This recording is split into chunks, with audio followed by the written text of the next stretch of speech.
Good evening, everyone. I'm Kamran Enchev. Tonight it's number 1 versus number 2 in the Sun Belt, but it feels like David versus Goliath as the UO Lafayette Ragin' Cajuns are ranked 2nd in the nation and the highest ranked team to ever play at the Tom. The Ragin' Cajuns won Game 1 of the series 6-5 last night. Bradley Wallace had all his pitches working tonight. Fastball, breaking ball, you name it, the Ragin' Cajun hitters couldn't hit a lot of his pitches. Wallace ties a career high with 12 strikeouts. He allowed 5 runs in 7 innings. Only 4 of the runs were earned. The ASU pitching staff combined for a season-high 17 strikeouts, but the A-State bats couldn't get it going as they only mustered 2 hits and UO Lafayette wins 7-0. The number 3 Rugby Red Wolves took on their biggest rival Life in the D1A semifinal. Second half, A-State shows off its speed as Tomo Hauser is in for the try. Red Wolves down 22-19 at that point. But later in the second half, Life battles hard for the try, and they score. It's 34-24 Life with just over 6 minutes left, and Life wins 34-27. The Diamond Hogs played number 11 Ole Miss at Swayze Field. Top first, Eric Fisher singles to the right side. 2 runs will score, and the Razorbacks score 4 in the first. But Ole Miss would battle back with 3 in the first and 3 more in the fourth to win 7-4. To the NBA, it doesn't get any better than Game 7 in the playoffs. And in the West, 3 out of 4 first-round series will take 7 games to decide the winner. So throw out all the seeds and stats and play the game. Here we go, Game 7. The Grizzlies will get off to a hot start, coast to Koufos with the strong move and the lay-in. The Grizzlies led 36-27 after the first quarter. Mike Conley wasn't 100% after his Game 6 injury, but he did well, scoring 20 points and dishing out 9 assists. The Grizzlies were down 3 at the half, and the second half was all about Westbrook and Durant. Westbrook finds Durant there for 3, and Westbrook finished with a triple-double. Durant had a game-high 33 points as the Thunder win Game 7, 120-109.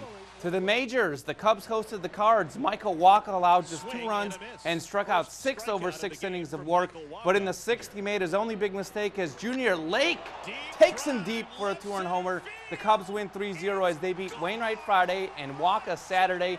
Can't think of too many people in Vegas that picked that. But if you bet on California Chrome, the favorite in the 140th Kentucky Derby, then you are right. Trainer Todd Pletcher is the oldest trainer to win. He's 77 years young. Victor Espinoza is the winning jockey. The Arkansas Derby winner Danza finishes in 3rd.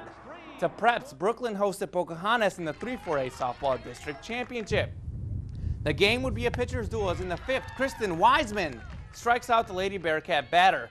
But in the 6th, Brooklyn would come through in the clutch as Haley Morgan singles to left. Alex Jarvis and Kyla Kelly score, and the Lady Bearcats take a 2-0 lead. In the 7th, Jordan Maynard gets the strikeout to end it, and Brooklyn has given up just 4 runs in 12 conference games this season. The Lady Bearcats win 2-0 and take the 3-4A District Championship. And Brooklyn was also victorious in the 3-4A District Baseball Championship with a 7-6 win over Valley View today. In the 3-3A Baseball District semifinals, Rivercrest beats Harrisburg 13-4 and Manila tops Corning 10-9. The Rivercrest and Corning softball teams both won today and will play in the 3-3A Softball District Championship. To 3-2A Baseball, Mark Tree scores 9 in the 6th to come back and beat EPC 11-9 in the District Championship.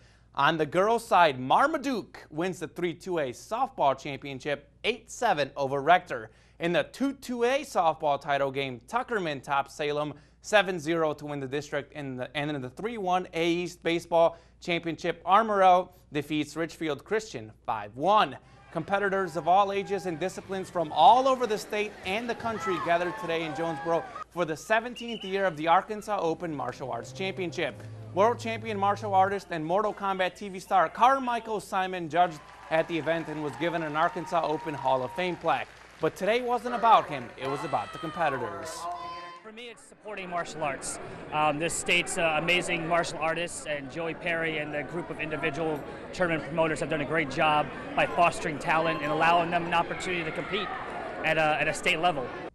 Event competitors, organizers, and spectators also raised money for the Red Cross. That's sports. Now a break.